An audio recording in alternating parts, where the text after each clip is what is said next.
Alright, so next we are going to go a step up. We're not just going to find the area under one curve, we're going to find the area in a region. So the area here in my example is between 4 different equations. And so it will help if you have some understanding of what this looks like. So x equals 0 is a line right here, and x equals 2 is a line right here. They're just vertical lines. So if you had like y equals 2, it would be horizontal. But now let's look at the other things here, like y equals x squared will look like this.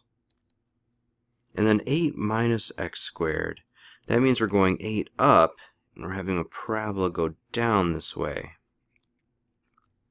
So the area that we're looking at is this area in between, bounded by all those things. Okay, and so if you're having trouble with this, again, you should really just graph it in decimals. Make sure you understand the area and then write an integral. So the integral is going to start at 0 and go to 2. So we start at 0 and go to 2. That's the width of the area that we're looking at.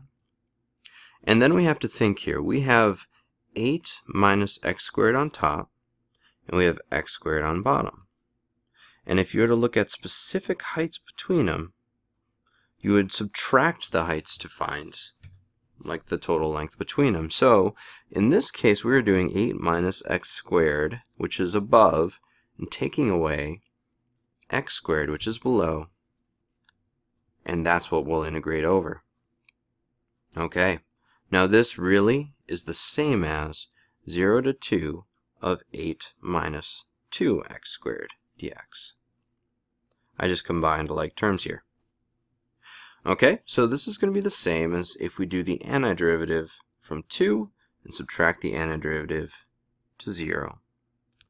So, what's the antiderivative? Well, for the 8 it would be 8x.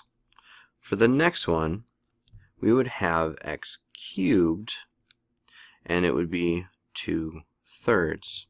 The idea being that if I derived, I would have 3 times 2/3, which would cancel to be 2, and we'd lower the power to get 2. So this is going to be, on the first side here, 8 times 2.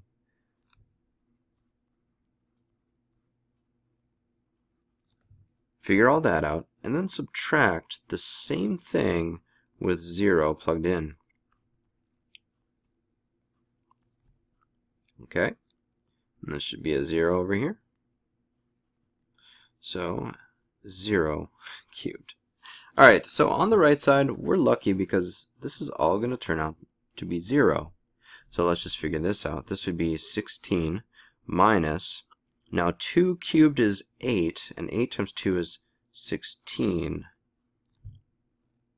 Finding common denominators, we have 48 minus 16 all over 3. So my answer is going to be 32/3, or really this could have been written as 10 2/3. That's the total area between those two curves. And by the way, sometimes it pays to use mixed numbers, like back here. If you have 16 minus, and instead of writing 16/3, you wrote 5 1/3. Maybe that would be a little easier to figure out that that would be 10 2/3. Okay, so I have a problem for you to try now. Alright, there it is. So find the area bounded by these functions. So you should pause the video, draw a picture as best you can, maybe check on decimals or some other graphing application if you need to, and then set up an integral and find that area. Okay.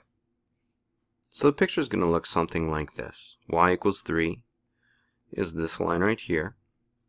X equals 1 is a line like about here. And x equals 5 is a line about here.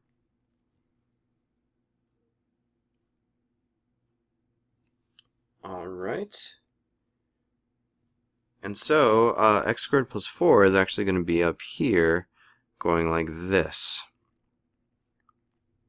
So the area bounded is actually going to be this area under the curve that I'm highlighting right now. Okay? And so, let's think about the width here. The width here is from 1 to 5, so that would be the integral of 1 to 5. And then think about the difference in the heights. This is going to be x squared plus 4. This height right here is always going to be 3.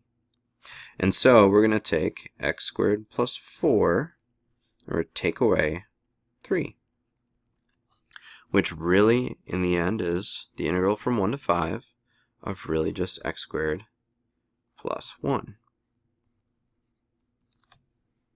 Okay, this is going to be big F5 minus big F1. So what is the antiderivative here? The antiderivative would be 1/3 x cubed plus x. Let's plug that in. 1/3 5 cubed plus 5 minus 1/3 1 cubed minus 1. Sorry, plus 1. Okay, 5 cubed is 125. And we're going to subtract both of these. So this would be 1/3, and that would be minus 1.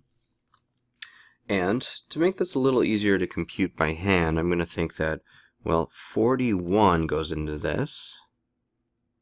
3 goes into 125 41 times, and then there's going to be 2 left over. So that's 41 2/3.